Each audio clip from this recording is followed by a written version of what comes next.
Pintor, live at your screen once again. For today's written demonstration, I would love to show you the assessment of gastrointestinal system. So what is gastrointestinal system? Well, it is collecting subjective and objective data of the abdominal cavity. The purpose of this assessment is first, this is a part of a comprehensive health examination to explore gastrointestinal complaints, way to assess abdominal pain, tenderness, and masses, and lastly is to monitor the client post-operatively. So for this is first the inspection, second auscultation, third percussion, and lastly is the palpation. This sequence is for the accurate assessment of the vowel sounds, delays the more uncomfortable maneuvers, to the last and prevents rupture of blood vessels in case there is a presence of aneurysm.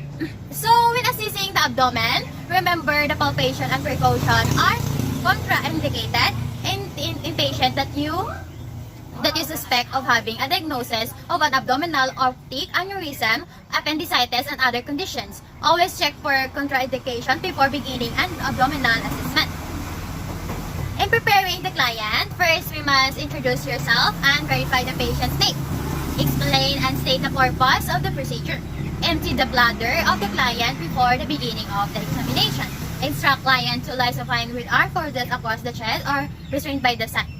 Drape the client. Promote relaxation before touching the abdomen as the client will feel painful or tender areas. This area should always be assessed at the end of the examination. So for the equipment, we have stethoscope, so small centimeter roller, marking pencil or pen, small pillows, towels, or small blankets.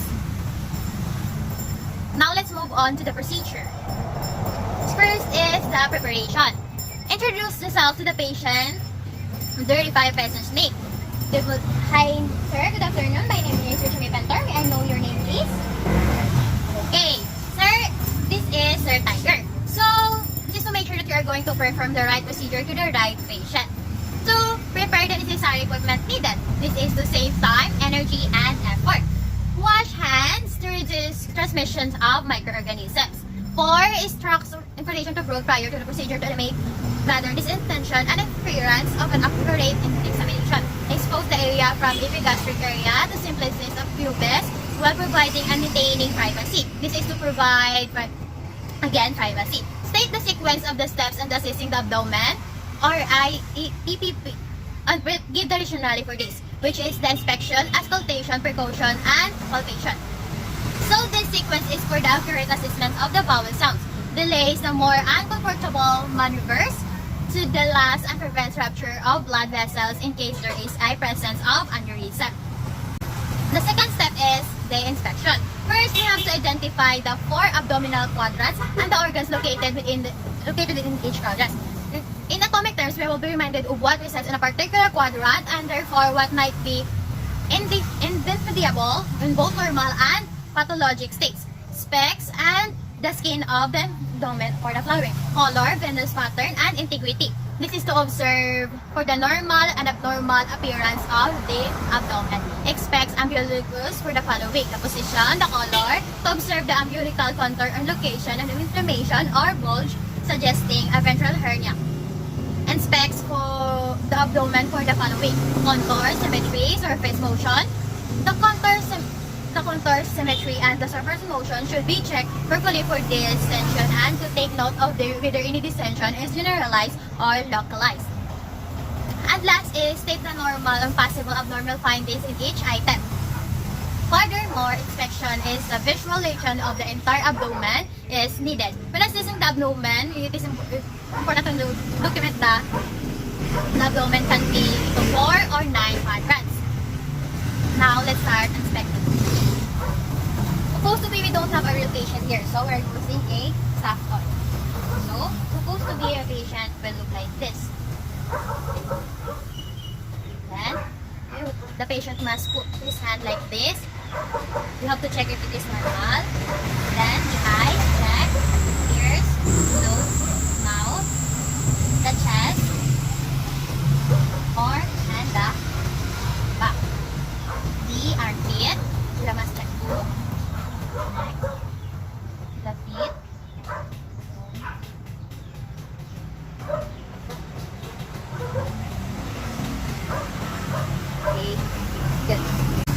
So the next step is the auscultation.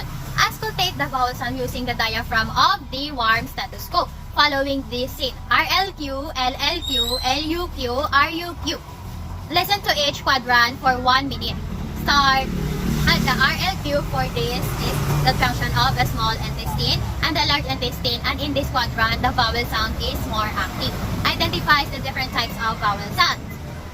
Normal active 35 clicks per minute. Hypoactive is 5 clicks per minute, or hyperactive is measures 35 clicks per minute.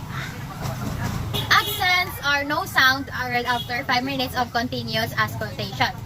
It is called absence. Auscultation provides important information about vowel motility. So listen for vowel sounds and note their frequency and character. Normal sounds consist of clicks and gurgles occurring at an estimated frequency of 5 to 34 per minute.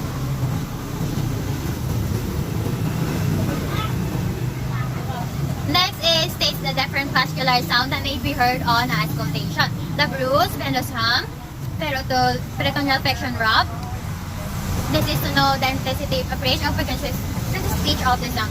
Auscultation for the sounds is really important. If the patient have hypertension or use the bacterial sufficiency to the length.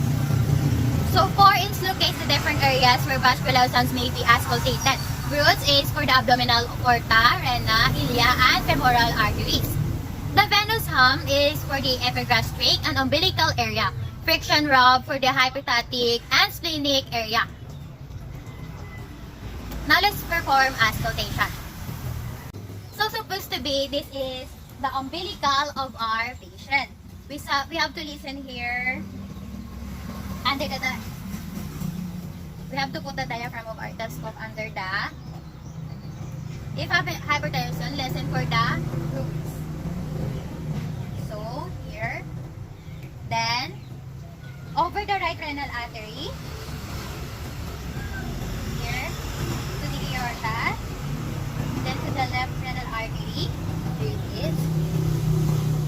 If you suspect arterial sufficiency on the leg, listen for the bruise over the right, over the first aorta. Here it is. Then the right iliac artery, then the left iliac artery. Then we must listen to identify over the femoral artery. It is here, and the left femoral artery.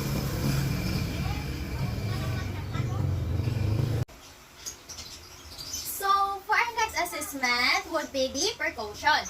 So percusses all 4 quadrants, notes, no tones, which is the tympani and dullness, in and up and down manner, starting from the L to Q. Taking note of tympani and dullness, percussions have shapes assist the amount of or distribution of gas in the abdomen. Possible masses that are solid or fluid filled, and the size of the liver and the spleen. Tympani usually predominates because of gas in the gastrointestinal tract, but scattered areas of dullness from fluid and feces are also typical. Next step is percusses and measures the liver span and the mid-clavicular line or MCL, and mid-sternal line or MSL. So the MCL percusses at the level of umbilicus at client's mid-clavicular line and percuss upward until you hear dullness. Then mark this point.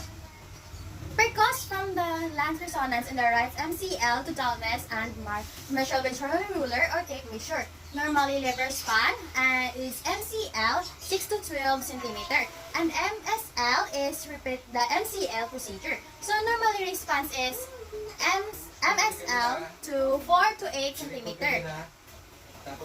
Percusses the spleen of the mid-arterial line, MAL or MAL between the 6 and 10 feet. Percuss for dullness and percussing downward in the left mid-arterial line, beginning with lung resonance until you hear splenic dullness. Ask the client to inhale deeply and hold breath. Normal splenic dullness is 7 cm. Ma'am, so can you inhale deeply and hold your breath? Okay. Then next is percuss the kidneys using kidney punch. Place the flat part of the left palm of your area of the 12 grit at the kidney punch and the back using the right face. Repeat on the left side, placing the palm slightly higher than the right side. Okay? Okay, please observe. So, lightly percuss the abdomen to assist the distribution of tympani and downness. So, watch this. So, tympani indicates gas in stomach or intestine, while the downness suggests low fluid or feces. So, note any large area of downness that might suggest a mass or a large organ. Briefly percuss the lower anterior chest on the right liver. Downness is usually present. On the left, you may hear the tympani of the gastric bubble. So, it must be higher on the right. So, that is our assessment for percussion. So, for our next step is the palpation. Note that the palpation should not be performed because of the risk for injuries, but they should be able to demonstrate how it is performed. So, first is states the purposes of light palpation. Light palpation is especially helpful for eliciting abdominal tenderness, muscular resistance, and some superficial organs and masses. Second, light palpation used for quadrants or use fingertips for tenderness. This is the pad of the fingers. We will gonna use this part. Here it is. The tenderness, consistency, and masses is the purpose of this. The next step over this procedure is to state the purpose of this palpation. So, this is usually required to do delineate abdominal masses. Identifies and proper placement of the hands, liver palpation. Stand if the client is right side and locate the 11 and 12 ribs. Place right hand parallel to the right costal margins. Place your left hand under the client's posterior wrist as the client to breathe deeply while hand at the back will push up and breathe under the right hand compress upward and inward with your fingers. Normally, liver is not palpable. So, next, identify and proper placement of the hands first client palpation. Stand if the client's right side and reach across client to place left finger under the lower ribs of the person, push up right hand below the margin as the client breathe deeply. Press hand together to palpate spleen. Normally, spleen is not palpable. Now, let's perform the palpation.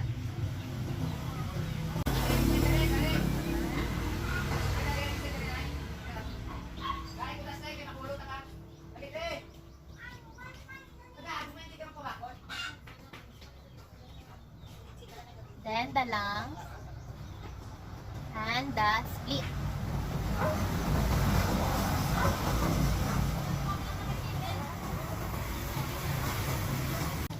So for our last step, we have this special maneuvers. So first, we have to perform the following special maneuvers for sides. A measures abdominal using the same rule. B fluid break. C shifting downness.